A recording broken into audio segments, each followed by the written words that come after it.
Hello, Bay Ridge. This is Brett coming to you with another After Hours. This week we're a little bit late coming out on Thursday because unfortunately I was not feeling well on Tuesday, and so we had to wait to film it a couple of days. But this week I wanted to talk a little bit more about the importance of our calling. On Sunday we were looking at Paul's instruction to the Thessalonians that they were to strive or to have an ambition to lead a peaceful and quiet life. And I talked quite a bit, or a little bit in the teaching, about the idea of calling, that what Paul's really getting at there is a doctrine of vocation and calling. As I mentioned on Sunday, calling refers to the specific tasks and responsibilities that are given to us by God, through which God works to serve our neighbors and promote the common good, restraining the effects of sin and the curse, and bringing blessing to every realm and every corner of creation. And if you notice in that definition, which is one I'd written and taught on long ago, in calling, in essence, God is working through us to serve our neighbors. And it's not just within the church. It's not just restricted to, well, I'm a pastor or a missionary, so I have a calling. It is every realm of creation, every corner of life, and it even refers to the common good. It's not just within the church, not just regarding salvation, but all of life is affected by our callings, and our callings are part of all of life. And each of us in this life has received many callings, the areas of responsibility where God is working through us to serve our neighbor.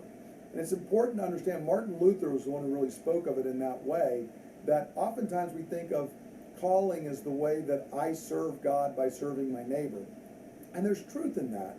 But I like Luther's understanding a little bit better, that God is actually working through us and through our labors to serve our neighbors. And so callings is any area where God is at work. He has gifted us and strengthened us and given us abilities and talents, and we've learned and we've been trained.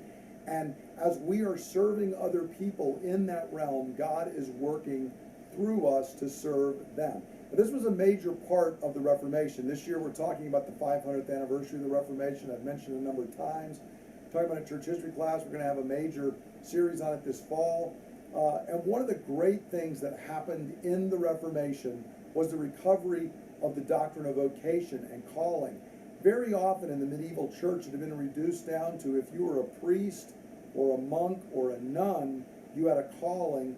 Everybody else who couldn't quite measure up to that standard, well, they had their other jobs. But the Reformation recovered us to the idea that no, all of life is lived before the face of God.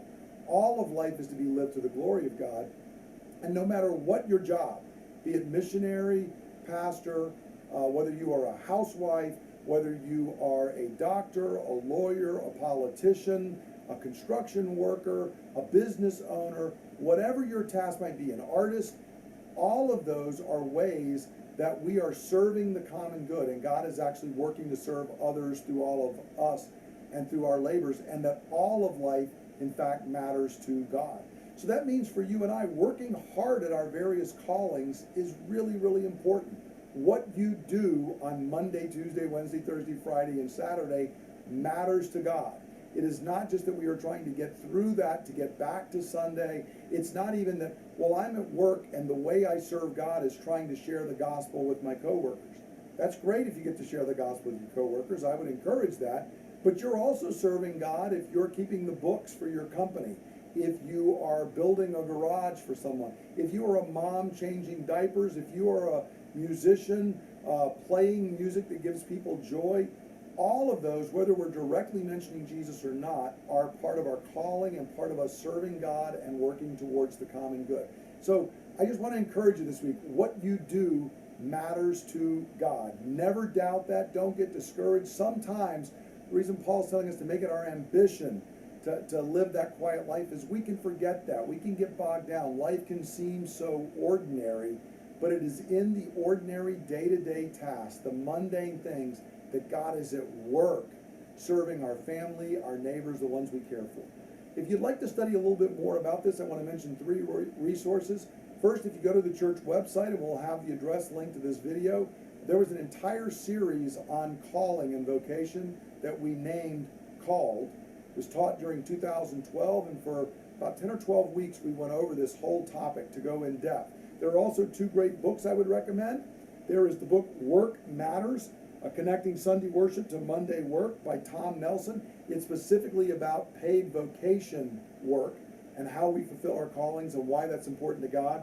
And then a more general book called God at Work by Gene Edward Vaith, which is a really good book on just the overall doctrine of vocation and calling and all the different areas, how we are called as a husband or wife, as a parent or grandparent, how we are called as church members, how we are called to our paid vocation, how we are called as neighbors, all the various areas where we are called and God is working through us.